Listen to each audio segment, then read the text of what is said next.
So you're fed up, you're frustrated, you're angry, and you feel like giving up. But instead you think, let's talk about it. But what happens if you raise the issue that's causing you to be frustrated and your partner thinks you're just making a fuss out of nothing? Stick with us. Let's talk about it on Relationship Real Talk.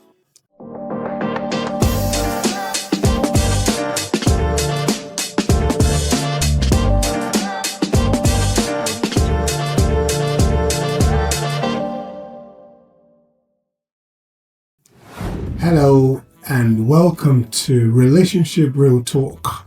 This is going to be a very, very interesting conversation. My name is Julius Eniolu, and with me in the studio It's Mary Eniolu, and we are your hosts on the show Relationship Real Talk, where we talk all things relationship, always keeping it real. Now, a few episodes ago, we talked about resentment and how it can creep into a relationship and paralyze a relationship.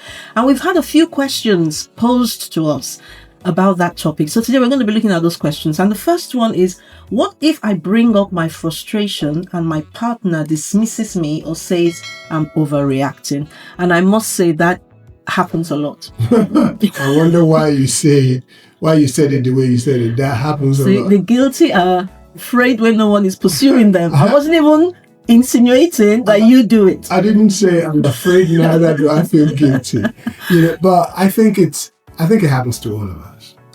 A subject is important to you. You bring it up for a discussion because you want to deal with it, and the other person maybe are not in the mood, or they're just too tired to face it, or they don't want to at all. I guess the question is, what do you do, right? What do you do? Well, you don't take it personal. Don't take it personal that they reacted the way they did. They could actually genuinely feel it's not a big deal. Doesn't mean that it's not a big deal for you. It is a big deal to you. That's why you're bringing it up. But don't take it personal. Educate them.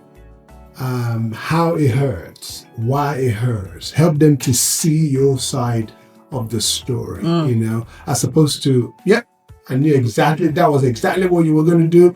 It's okay, leave it, we'll just carry on like this. No, you brought it up to deal with it. I encourage you to please deal with it. And the alternative is you continue to feel frustrated, and then resentment creeps in, and we know that is not good for a relationship. So the question is, unimportant to whom? Because it's always a question of perspective, isn't it? When you say something is trivial, or it's unimportant, or it's petty, to whom? To you it may be, but to the other person it may be not. So like we already said, don't take it personal. It's just the way they see it. They see it as unimportant. So the important thing is to say to the person, am I important to you? Okay, so we are in a relationship together. I'm bringing up this issue. You're saying it's not important. Okay, let's leave that aside for the moment.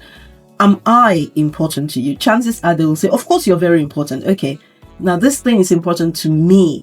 So if it's important to me and I am important to you, then vicariously it should be important to you. So that might be the way to get them to see it how you see it, because there might be other things that they consider to be important that you might consider not to be important. So I think when you make them realize it's not about you right now, it's about me. I know we always said don't make it about you, but there are times when it has to be about you, because you're the one feeling frustrated, you're the one feeling angry. So it's not about how you see it, it's about how I see it. So Can we just talk about it, because it matters to me. That way then they may listen. But definitely don't drop it just for the sake of dropping it, because then you open the door to resentment. And we've talked about it before, just to help the other party in the partnership. Let's listen actively. If somebody brings something up claiming that it's important to them, don't say, oh, that's how you always are. You like to make a hill. A mountain out of a molehill. Exactly, So listen to them, empathize with them, try and see it. Say to them, you know what, I honestly can't see it. Educate me, tell me how it really makes you feel. And admit that, it's a legitimate feeling, and have an attitude of, we'll do better. And that's a really important point, because you could pretend that you're listening. So they pose that question to you. Am I important to you? You say yes. Now you feel you're cornered. So you have to sit and listen, but you're just waiting for them to finish.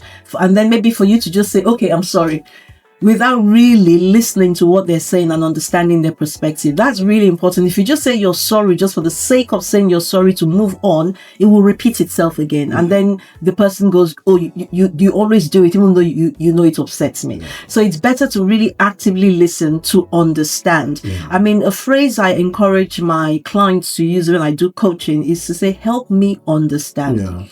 Help me understand is a great phrase, because you're not being defensive. You're not saying what they're saying is not important. You're not trivializing their feelings. You're saying, I hear what you're saying, but help me understand. So you give them the opportunity to really say what's on their heart. So I hope that helps. It's very, very simple. It needs to be addressed. Take it as important as your spouse or your partner takes it. Okay, the second question we've got is, how do I let go of resentment if I feel like I've been wronged for years? So this is a situation where the person has not done what we've just advised. Right. Or maybe they've tried and they've been shut down and they gave up. So over years, they've tried to ignore it, they've tried to deal with it on their own, but it's just not working. And so how do they overcome that? It's a difficult one, especially, like you said, if they've been bringing it up and it's been repeatedly shut down. Find a way to bring it up in conversation and say, honey, darling, whatever you call each other, and say, you know, this is how this thing makes me feel, and I really hate this feeling because it's affecting the way I deal with you, you know. So I would say don't give up. However, if you repeatedly bring it up and they shut you down, you may just want to find a way of forgiving them and you know, moving on. You know, somebody can say, well, yeah, it's easy for you to say, but you have to consider the alternatives, you know. What are you going to do if you repeatedly bring it up and they shut you down? Are you going to live in resentment? Especially when you're being double hurt, basically. So they've done something wrong which hurt, and then you're holding on to resentment, which is that's a double hurt. I would say at least let go of one, you know. Let go of one, make your life easier. Yeah, it's a difficult one. It's a difficult one. So if I'm looking at it, like, the question is, how do you let go? So you already have resentment. How do you let go if you feel like you've been wronged for years? Yeah. So different scenarios. It may be that you've never actually raised it. It may be that you've never raised it. You expect this person to just know.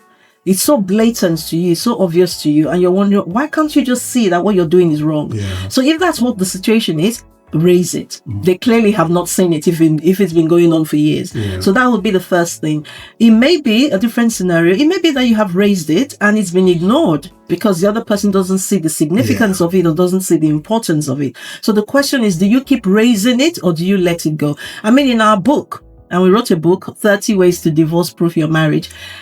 We talked about the importance of communication. And we did raise this, actually. We talked about the danger of ceasing to communicate, not wanting to communicate because maybe you've tried several times, and if you've been shut down, you've been told you're being petty and all of these things, you may just decide, what's the point? I'm not going to bother again.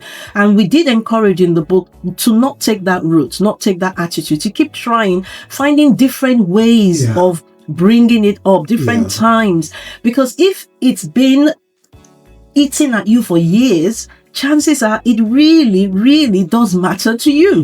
No matter how petty the other person thinks it is. So I would say, don't give up. Maybe leave it for a few months or whatever, and then revisit it when things are, maybe when tensions are not high, when you, there's this thing we do, we've talked about it on this show several times, where at intervals, we just say to each other, okay, write down 3 things that you would like me to do that will make you feel better. And we do that not when we're having an argument, we're doing it when things are fine. So if we do that and we say, okay, write down 3 things that really matter to you that you would like me to work on, and you write down one of these, it's going to be really difficult for the other person to dismiss it and say, it's not important when they expect you to take their 3 as important. Exactly. So that might be a way to reintroduce it. But I would generally say just keep working at it. Try not, don't let go and let resentment have its way.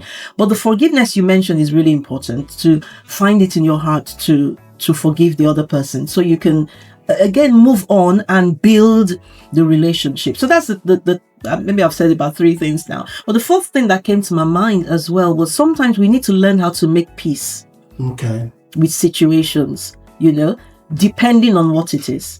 So you may have to, and I think that was what you were kind of touching on as well, you may want to sit down and ask yourself, how important is this thing really? Is this something I can deal with by myself?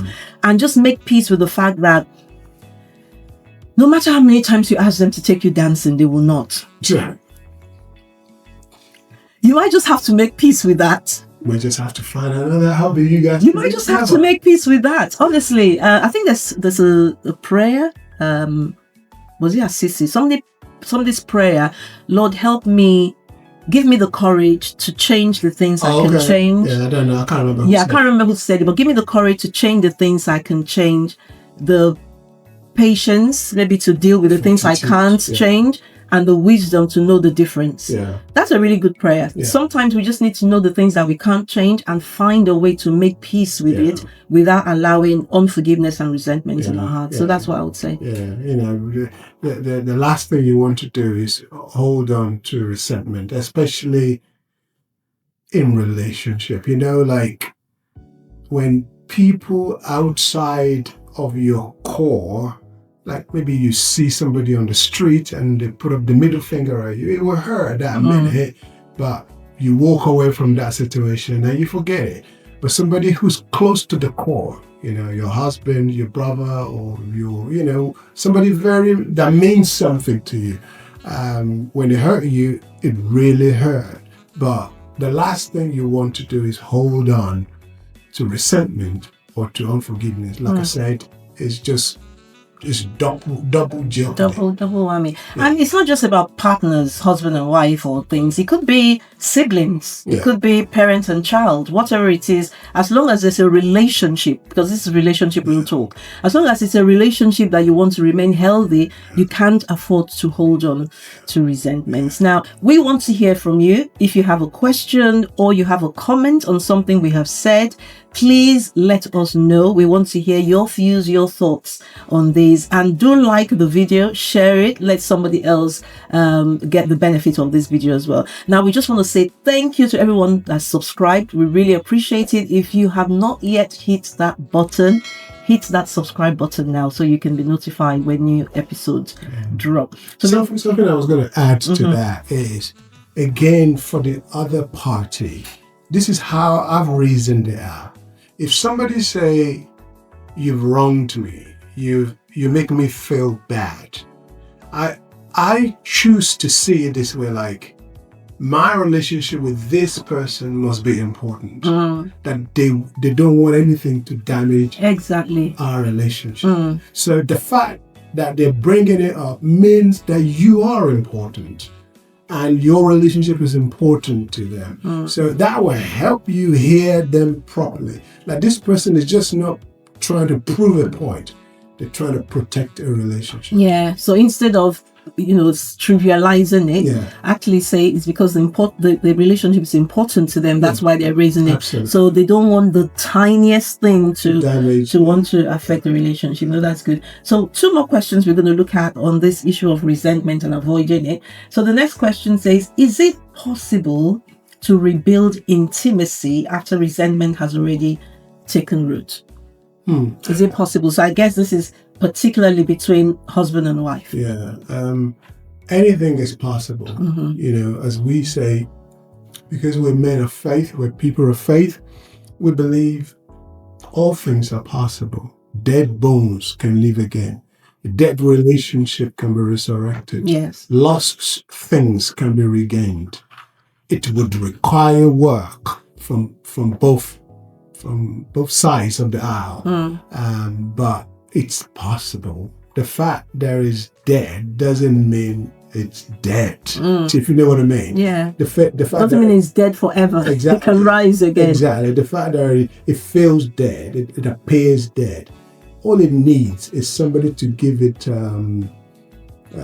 what is that, breath of life? Resuscitation. CPR. Is that what they call it? Something like that. Just to, go down on your knees. If we picture that thing, if we picture how you give somebody. That's true. You go down on your knees, you open your mouth and put it on the other person's mouth. That's not something. It's very intimate, isn't it? Very intimate, and it's not something that you do every day.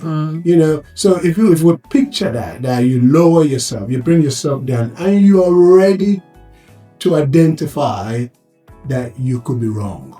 I absolutely agree with you. It's possible. Anything is possible. It's not easy. The question is, how hard are you prepared to work, and how much do you want the relationship to work? It's not easy. We've heard of stories where people divorce, and there was infidelity involved, and then they go their separate ways, and then they come back and they remarry. Such a beautiful story. And so there's grace to do whatever you set your heart to do. I suppose you have the liberty to walk. The Bible says, if one party commits adultery, that is your liberty to walk. But some people decide, okay, actually, I want to give you a second shot, and they stay and they work at it, and it works. So it is possible. The question is, are you prepared to work? But it's not just you, it's the other party as well, because it always takes two to tango. So if both of you are prepared to work and you are willing to allow, we're people of faith, and we believe in the power of forgiveness, and we believe in the power of the Holy Spirit to help us forgive. If you're willing to work and walk with the Spirit of God to help you truly forgive that person, I really think it's possible. I really think it's possible, definitely. Okay, final question. Well, maybe you think otherwise. Maybe you're listening to this and you think, no, this happened to me, and I tried, and it got, rubbed in my face again or whatever. We would love to hear from you. We really would. So please put your comments in the chat. One final question. How do I talk about small issues? So it's kind of similar to the one that's been dismissed. How do I talk about small issues without sounding like I am nagging? And that's a wise question, because I don't think anybody likes to feel like they're being nagged. Nobody likes it. But I know you say small issues, but clearly, unless you are nagging, it's not a small issue to you. So how do you raise small issues without sounding like you're nagging? It would definitely require wisdom, and it would really require wisdom, really.